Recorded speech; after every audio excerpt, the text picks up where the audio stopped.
today the topic we're gonna really focus on is just sales. How can we get our sales up? What are some tips and tricks that I could give you guys to really improve our sales as well? Because at the end of the day, it's all about going out there and performing. This is a performance-based business, and we have to perform.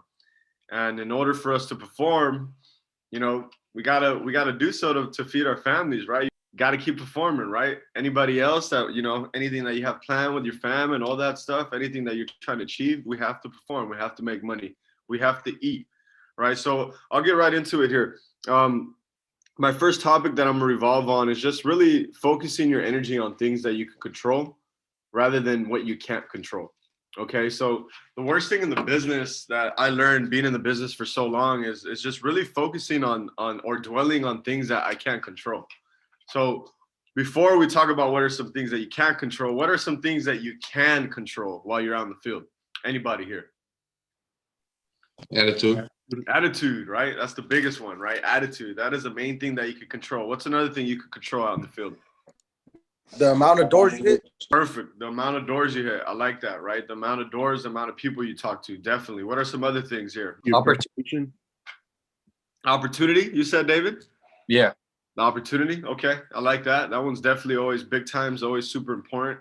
Brandon, were you going to say something as well? Your preparation, like how much you prepare for the day. Okay, preparation. So we got the amount of doors, we got attitude, we got preparation, we got opportunity. Henry Lamb, what's another one that you could control? Territory work. Territory. Okay, I like that one. Super, super important, right? Territory and leads. Kevin Panate, what's another one we could use, brother? Probably walk faster. Like see more doors. That's my favorite one. That's 7. Okay, let's see. We got Henry the bad boy. What's something that you could control out in the field, Henry? Working a full day. Woo! Working a full day. Cam, did you say one? I think you're the last one. Yeah, so time management, just knowing when to disengage from people that are wasting your time or who to engage with. That one's super, super huge, right? Not to waste too much time on one customer, not too sure if we're going to close them or not, right? Time management, making sure that you're always, always, always working around the clock, because at the end of the day, we get paid per job, per customer we help, not per hour. So in the business, there's going to be a lot of things that don't go your way that you can't control. And one thing is that you cannot let it affect your attitude. And I think the first thing that Chris Cooper said we control is our attitude. So you do not want to let things that you can't control affect your attitude, because once your attitude is shot, your whole day is ruined, right? Mentally, once you're checked out, you're more likely not going to close any deals. And it's super, super key, super important. Okay, so 2 things that I want to talk about in closing, and the way we're able to really, be consistent on the field is confidence. Okay, my biggest thing is what you can't control is your confidence, right? How confident you are with the customers, how confident you are in those doors, speaking to those customers, how confident you are in AT&T, how confident you are in your closing, how confident you are in your ability to maximize the opportunity and get 2, 3, and 1s within one door. Okay, so there's 2 types of confidence. There's external confidence. Okay, so external is the confidence that you project. Okay, so example, closing deals or even making friends, right? How do you project that confidence when you're closing deals? And then there's also internal. Okay, so internal is the confidence that you feel, how comfortable you are in any given situation. Okay, so again, there's external and there's internal.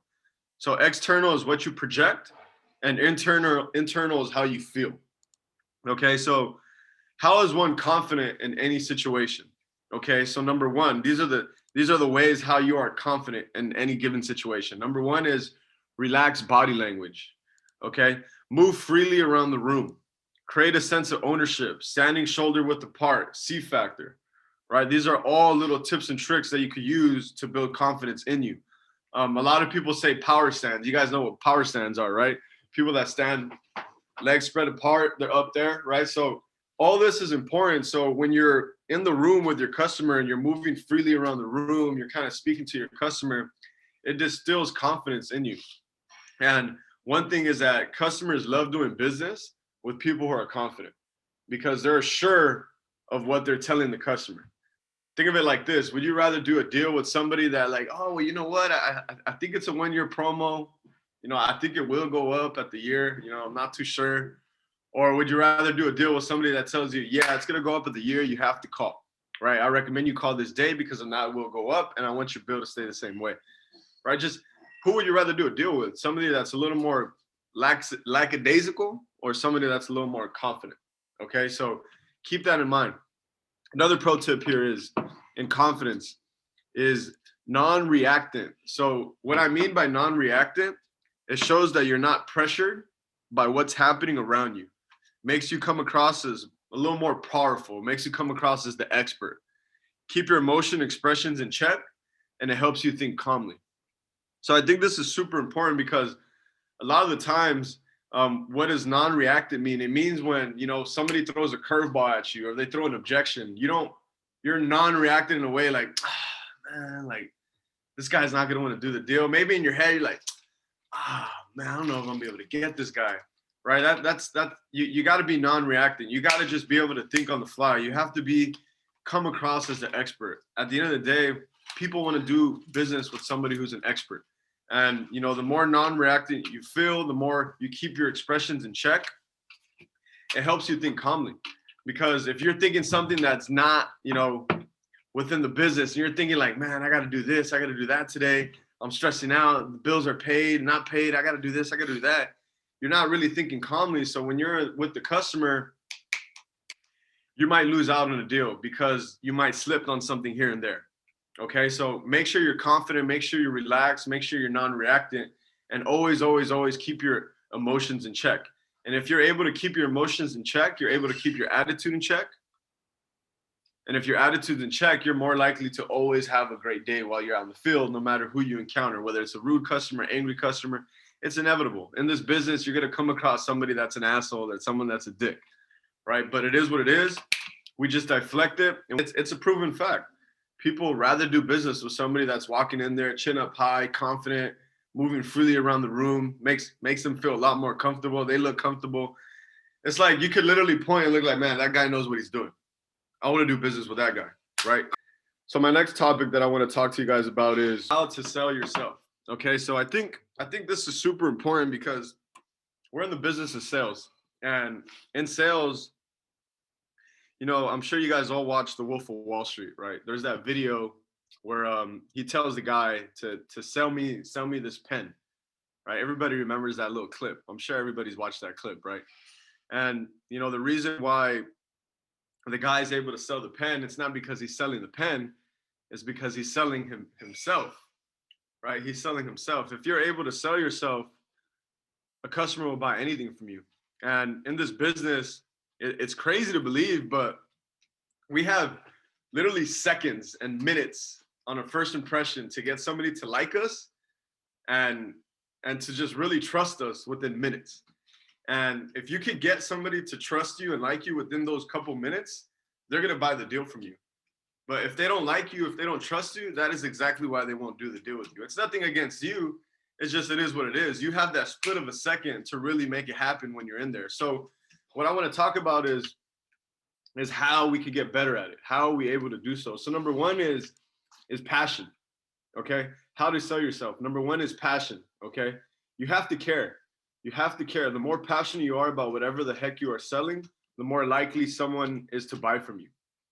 Okay. So somebody, what does it mean to sell with passion, to be passionate about? Just be serious, man. Take your work, 100%, and if it's possible, if you believe in it 1,000%, man, just have the drive and initiative, always be serious about what you do. Yeah, 100%, right? 100%. Just believe in the product that you're selling, right? AT&T sells itself. Our shirt sells itself. I don't know if you guys ever walked around, they're like, hey, come here, I need something, right? And you close one of those deals. Those are obviously easy deals, but the shirt sells itself. But if you put passion into anything, you're going to get what you're looking for, whatever it is that you're trying to get out of it. The more passionate you have, the more you care, the more likely things are to kind of unfold your way. Okay, so number two is obviously your confidence, right? It has to start with believing in yourself, believing in your ability to collapse, right?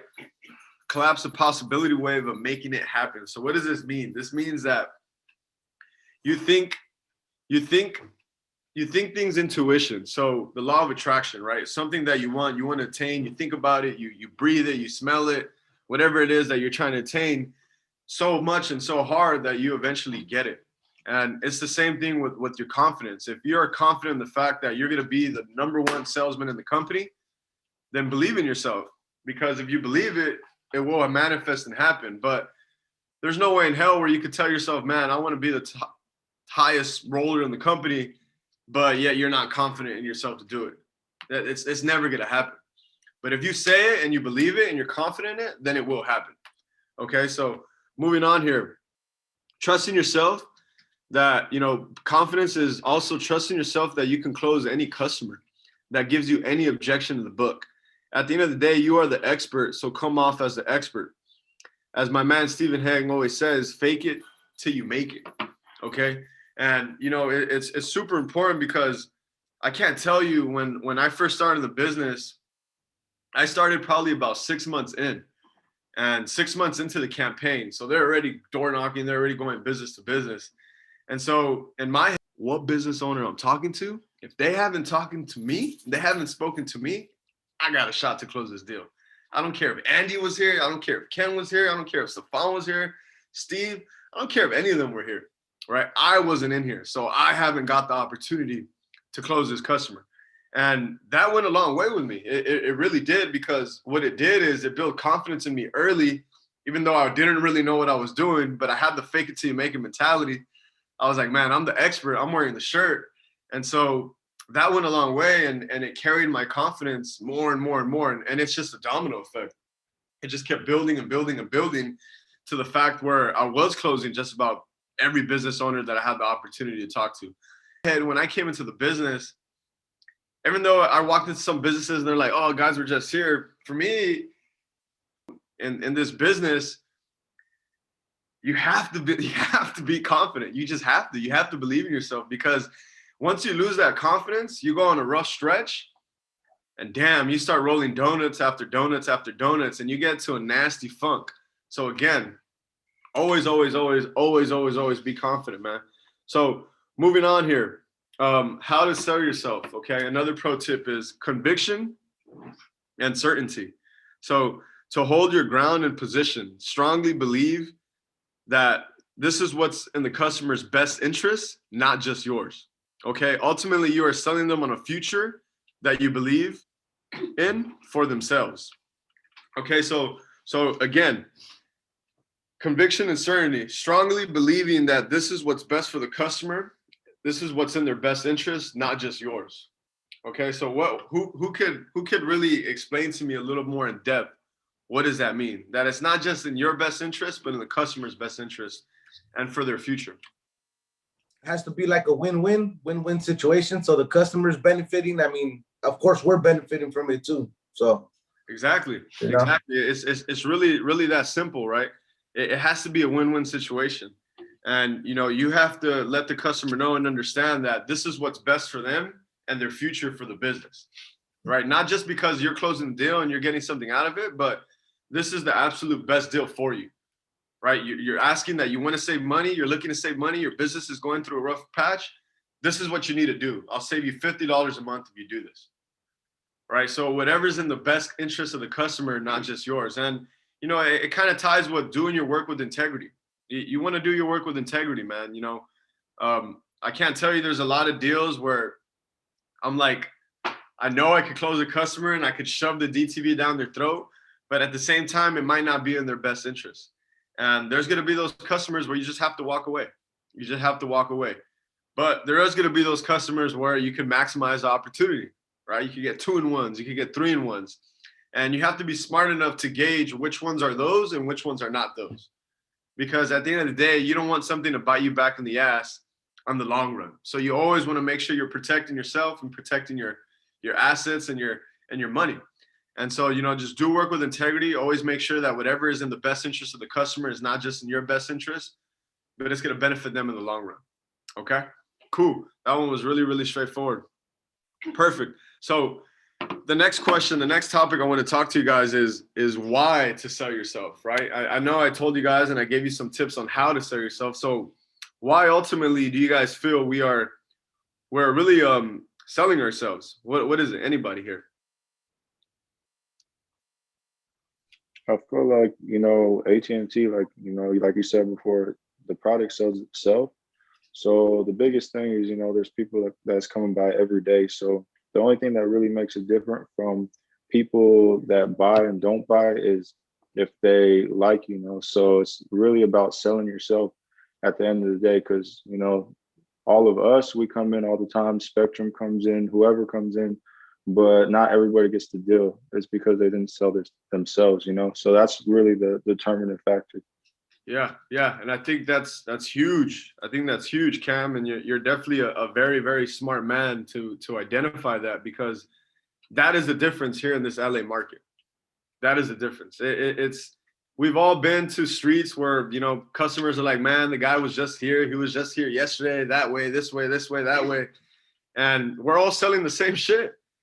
At the end of the day, we're trying to shove the same product down their throat, and the more you could get people to really buy into you, the more deals you're going to close out there, especially in this LA market where it's very saturated. So ultimately, these people that are very, very good at selling themselves, they're the best at having the ability to convince people to do things. Okay, so I don't know if you guys ever known that one guy that's just like, hey man, we should do this, we should do that. Hey, let's do this, let's do that. Right? He's convincing you without really you knowing what's going on. But if you could catch up on that and get people to convince people easily, so unwillingly, then you're gonna do really, really well at getting people to sell, at you selling yourself to people.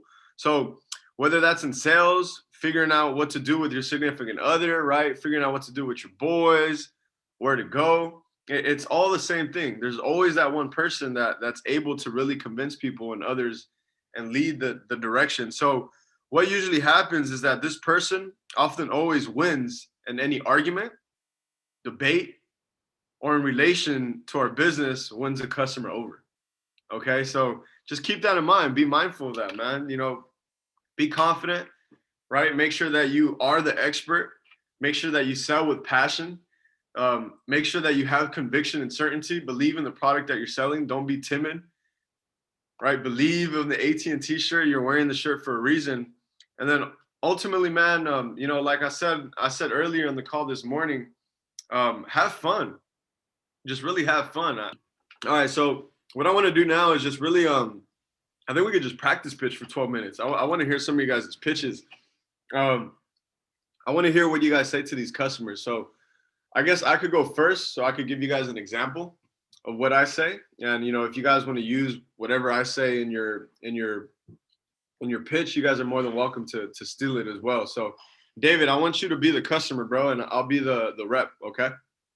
All right, sounds good. And let's just say, for the sake of this customer, you're an AT&T customer, and let's just say that you have no problems at first. You're good, right? I just want you to, everybody comes by all the time. I'm good.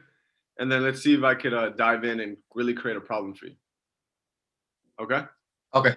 Cool. Hey, how we doing? Good. Yeah. What's up, man? I'm just cooking up some donuts right now. Cool, man. It smells really good. Really quick though, I'm here with AT&T. I'm just doing a follow-up in the area, checking up on our phone and internet. How's everything working today with the services, man? Oh, everything's good, man. You guys came in like last week. Two of you guys actually. They Perfect. tried to do everything, but I was good. Perfect. Well, I'm the manager, so they actually got me cleaning up the mess today, making sure that everybody's taken care of. But you do have us, right? You said you do have AT&T? Yeah, I got your service. Awesome. Cool. So, the reason they sent me is really simple, sir. We did send out a letter about a month or two ago. It's due to COVID. We are going to make some changes here in the area that are going to affect your business, which is why they sent me here today. What we're actually doing is we're lowering our rates right now on the phone and internet because we've been losing a lot of business to the pandemic. Right? A lot of businesses are shutting down. They don't have the money to pay. And if we don't lower our rates, we're pretty much going to lose all our business.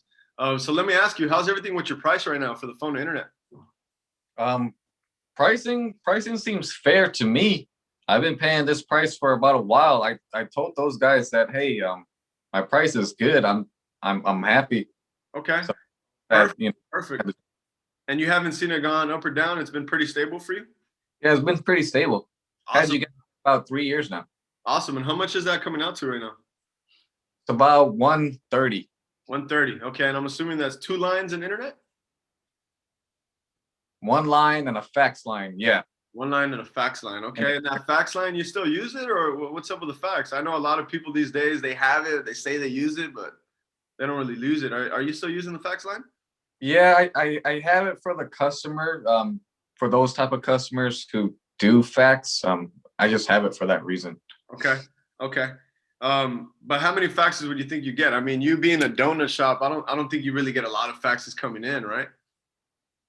You're right. Yes, it's not much. But I just have it for that one type of customer. Cool. That's- Cool. So I am going to be able to help you out today, sir. Like I said, right now with the pandemic, we are lowering our rates for all of our existing customers. Okay, so the price I'll be able to get you down to, but before I let you know is, do you pay with auto bill pay, or are you still sending a check with us? I pay online. Okay, and you use a credit card or a debit card? Yeah, I do. Okay, awesome. So we're gonna be able to get you down for the same services for 98 bucks today. Okay, my job is really simple. I'm not here to change anything what you have with your system. My job is to leave everything as is, but ultimately my job is to keep you happy with this for the next year. I know you said you've been with us for quite some time, and as a loyal customer of ours, we want to make sure we take care of you. We want to make sure we get you at the simplest and lowest rate as possible. So I'll be able to get you down to $98 today. That way we go ahead and lock your price in for the next year. You don't have to worry about it going up or down. How does that sound to you? Okay, but how come those 2 guys that came by couldn't do anything? It's because I'm the old dog. I got all the tricks up my sleeves, man. They didn't know that I could convert one of your lines to eFax. And so the way the eFax works is, instead of charging you for a regular line at $30 a piece, we'll charge you $10 for the line. And rather than the faxes coming directly out of your fax machine, we now send them to an email inquiry, and you're able to choose and select which ones that you want to print out or which ones that you want to not print out. It's called our Go Green feature. So that's what we're kind of really trying to sell. So I think the eFax would be perfect for you. That way we'll keep the line. You don't have to get rid of it. You still have the feature, but ultimately you'll be able to save a lot of money. Okay, so what you're telling me is I can use it on my computer now, and it's gonna be my email. Yeah, so you still have the number. The way it works is they send the fax to the number, and then the number sends it to your email. And then that's where you pretty much control everything. So everything is just computer-based in essence now. Okay, and I get to keep the same number. All right, that's fine. You keep the same number, everything. So it'll be $98. It's simple. I'm gonna write everything out here, and then I'll go ahead and explain it to you, because my office is gonna send you a text verification, pretty much verifying all the info I'm going over with you. Once we're done verifying all the info, we'll be good to go. We'll give you an install date. Technician will come by. Okay, the only difference within your price is that right now we do include a cable box. Okay, whether you want to use it or not, you'll now have cable in your business. The cool thing though is that with the cable, it is the most economical bundle. So the cable does have to go in the back. I know you have a donut shop. It can't be in the front. If you want it in the front, it's a little more expensive, but I know you're in the business of trying to save money. So we could throw that box in the back and we'll be good, okay? Okay, so just to get this straight, I have to put it in the back to get that price. You're telling me I can't put it in the front? Why can't I? Because you have a restaurant. So if you wanted the TV in the front and you wanted people to come in and sit down, that's considered a public account. So DirecTV, they're smart. They know that if you have the game on, it'll bring business to your business. So they want to charge you a little more monthly. Whereas if you keep it in the back, it's just going to be the cheapest rate possible. It's going to be for you and your employees and strictly for your use. Okay, that's fine. I'd rather just use it for myself. What did you guys see within my pitch? Or what did you guys learn? Or what did you guys like? What did you guys dislike? Anything that you guys could give me. All right, we'll start with you, Chris. Go ahead. No, it's just quick, bro. You came in with old dog, huh? Not top dog versus some old dog in this piece. I'm the old dog, man. Yeah. Yeah, no doubt. I like the switch you had to it, man, for sure. Okay. What did you like? I know you're gonna say something, Cam. Yeah, I liked how you kind of created a room for more savings with the eFax. So some people don't see that 20 bucks as an opportunity, or some people, I'm not sure if they're not familiar with eFax, but it does open up a lot of room to be able to save the customer money and still slide into direct TV. Oh, And just the way you explain it, you're cool, calm, and collective about it. I think some people, it's just about product knowledge. As long as you know the product, the way you say it is everything. So you were real calm about it, and the customer didn't even question it. Yeah, definitely. Just know that you have to be creative, man. Especially working in this market that we're in, e-faxes, removing phone lines, static IP, web hosting.